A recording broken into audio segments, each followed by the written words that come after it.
bahwa kita harus menjadi tuan rumah di negeri sendiri ya. Kita produser, kita pengguna juga, tapi dipakai untuk betul-betul driver ekonomi. Ya. Jadi, namun itu bisa dilakukan secara bertahap ya. Tidak bisa secara tiba-tiba. Apalagi sekarang memang tadi ada ketimbangan barat dan timur. Di barat itu adalah demand dominan, di timur adalah supply dominan. Nah, kenapa industrinya tidak digeser ke timur, mendekati kepada supply-nya, supaya infrastruktur yang dibangun tidak terlalu mahal. Ya. Kemudian masalah harga, saya kira harga juga sudah bagus ya, artinya gini, pemerintah juga mengeluarkan kebijakan yang cukup baik di mana dengan menjaga investasi dari investor upstream ya, dalam hal produksi gas untuk dalam negeri ya, itu pembagian keuntungan untuk negara akan dikucilkan, tapi pembagian keuntungan untuk kontraktor atau investor tetap dipertahankan sesuai dengan kontrak PSC yang sudah ditandatangani. Ya. Dan itu negara akan mengecilkan penerimaan negaranya untuk agar supaya itu harganya bisa terjangkau di industri dan bisa menjadi bahan baku yang kompetitif ya bagi industri untuk industri tersebut bisa bersaing dengan seperti baja, industri-industri lain dengan negara lain begitu, dan memberikan efek tambahan penghasilan pajak maupun PNBP. Nah, ini yang harus kita perhatikan. Kita harus membuat kayak roadmap-nya. Kalau tadi Pak Khomeini dan Ruen menyatakan bahwa itu 2035, nah kita masih punya kurang lebih 12 tahun lah untuk situ. Dan apa yang harus kita lakukan, kita harus membuat gebrakan ataupun inovasi ataupun agresivitas pembangunan kebijakan-kebijakan terkait dengan yang berhubungan dengan pemakaian gas. Ya, seperti infrastruktur ya, saya dengar infrastruktur sekarang pipa Semarang Cirebon dikejar target, di Sumatera juga dikejar. Namun itu belum menjawab kebutuhan barat dan timur, supply and demand di barat dan timur. Kemudian industri di timur belum bergerak, ya masih bertahan di infrastruktur jalan atau tol atau apa ya. Tapi lebih banyak infrastruktur terkait dengan supply and demand minyak dan gas itu masih ibaratnya masih tidak secepat pembangunan infrastruktur jalan raya begitu. Ya. Nah, saya kira ke depannya ini yang harus dikejar Ya. supaya Kendalanya apa sih Pak sebetulnya Pak Elan untuk pembangunan infrastruktur sendiri begitu? Itu memang membutuhkan pembiayaan gitu. Saya kira selama ini kan pembiayaan infrastruktur terkait itu tidak pernah dibiayai oleh negara. Ya, contohnya misalkan pembangunan FSRU ya. Floating Storage Regasification Unit itu tidak mungkin dibiayai oleh APBN ya. Tapi kita cari investornya, cari perusahaan yang mau membangun itu dengan nanti hitung-hitungan keekonomian menarik buat si investor dan itu bisa terbangun gitu. Kita dengar rencana akan ada di Cilacap, mungkin di Jawa Timur ya. Juga yang sudah ada adalah yang ada di Nusantara Regas di Jakarta Utara dan di Selat Sunda itu sudah ada. Itu pun investor yang membangun. Nah, selanjutnya infrastruktur lain adalah pipa ya. Pipa itu juga selama ini yang membangun itu adalah ya tetap perusahaan bukan APBN begitu.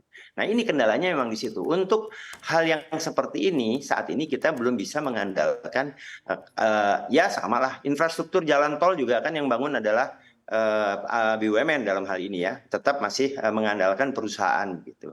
Saya kira kendala yang utama di situ pembiayaan, Mbak. Oke, pembiayaan begitu ya. Padahal sebetulnya ini kalau kita lihat potensi di dalam negeri begitu besar begitu Pak. Banyak yang bisa kita tawarkan tentunya bagi investor ya. Tapi di satu sisi juga seperti apa kita mengemasnya kepada para investor agar berinvestasi di sektor gas ini juga bisa menarik begitu tentunya Pak Elan ya. Ini tentu menjadi PR kita bersama. Dan di satu sisi terkait dengan hal ini begitu Pak Khomeini, seperti apa tanggapan Anda sekali lagi? Apakah memang Anda setuju bahwa kedepannya nanti pemerintah akan melarang ekspor gas alam begitu, melihat sekali lagi di dalam negeri kondisinya juga masih belum stabil begitu ya, demand-nya juga masih sangat kecil, kemudian juga ada potensi berlebih begitu yang cukup besar juga, dan di satu sisi juga ketika kita berbicara tadi seperti yang disampaikan oleh Pak Elan begitu ya, bahwa di satu sisi infrastruktur kita juga masih belum terlalu baik di dalam negeri. Seperti apa Pak Khomeini?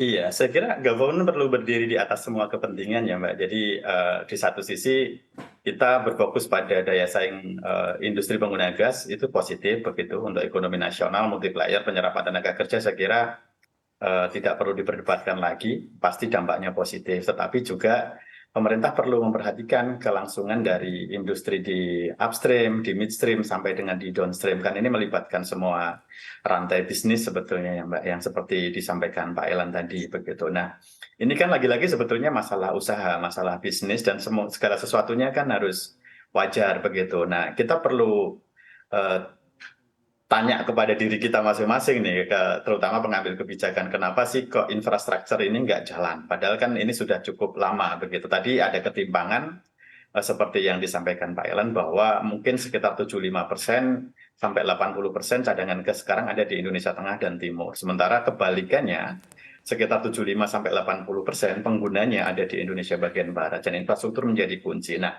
infrastruktur ini kalau dari sisi regulasi Mbak, sebetulnya ada yang namanya Permen 711 begitu ya. Jadi mengcapping 7% untuk di rantai tertentu, 11% di rantai yang lain. Nah, ini akan di-capping atau dikuncinya dikaitkan dengan yang namanya harga gas tadi di ujungnya. Semakin kecil otomatis kan semakin kecil juga yang didapatkan pengembaliannya atau IRR-nya. Nah, ini pula saya kira yang menjadi salah satu penyebab kenapa pembangunan infrastruktur, karena tadi Pak Elan juga sampaikan ini tidak mungkin bisa diintervensi oleh negara secara langsung. Untuk keseluruhan saya kira meskipun di dalam beberapa ruas dilakukan intervensi, tetapi untuk sebagian besar kan ini sifatnya bisnis begitu ya. Kalau bisnis kalau tidak ada margin yang wajar tentu kemudian tidak akan ada yang masuk di sana. Sebagai contoh tadi Pak Elan menyebut penyelesaian untuk Cisem 1 dan Cisem 2 ya, Cirebon Semarang tahap 1 tahap 2, dan akhirnya kan ini cukup lama tidak jalan dan akhirnya diintervensi oleh pemerintah melalui mekanisme anggaran APBN dan multi years begitu ya. Jadi dari APBN 1 nyebrang ke APBN yang lain begitu. Ini kan mengindikasikan bahwa kalau tidak ada intervensi dari pemerintah, kemudian ini nggak jalan. Nggak jalannya ya kemudian karena tidak cukup menarik ya Mbak ininya. Ini kan seperti bangun jalan tol ya. Jadi bangun jalan tol kan artinya mereka pengembaliannya tergantung dari jumlah mobil yang lewat. Kalau infrastruktur pipa gas ya tergantung dari jumlah gas yang lewat. Nah, ini berkaitan dengan banyak hal, termasuk komitmen pembelian, harganya juga harus wajar. Nah, sementara kita punya harga di capping di 6 begitu kalau berdasarkan Perpres 40 2017. Dan ini kan saya kira yang harus direvisi atau dilihat ulang begitu oleh pemerintah. Kata kuncinya adalah pemerintah perlu berdiri di atas semua kepentingan. Kalau tujuannya positif saya kira, tetapi kalau kita hanya berfokus di ujung, di industri penggunanya, sementara tanpa memperhatikan yang di tengah, yang memperhatikan di hulunya, dikhawatirkan ini malah jadi kontraproduktif. Nanti ke depan gasnya nggak ada yang memproduksikan, terus kita sebagian besar tergantung dari impor, harganya akan semakin mahal. Nah, kalkulasi-kalkulasi semacam itu saya kira yang perlu kita lihat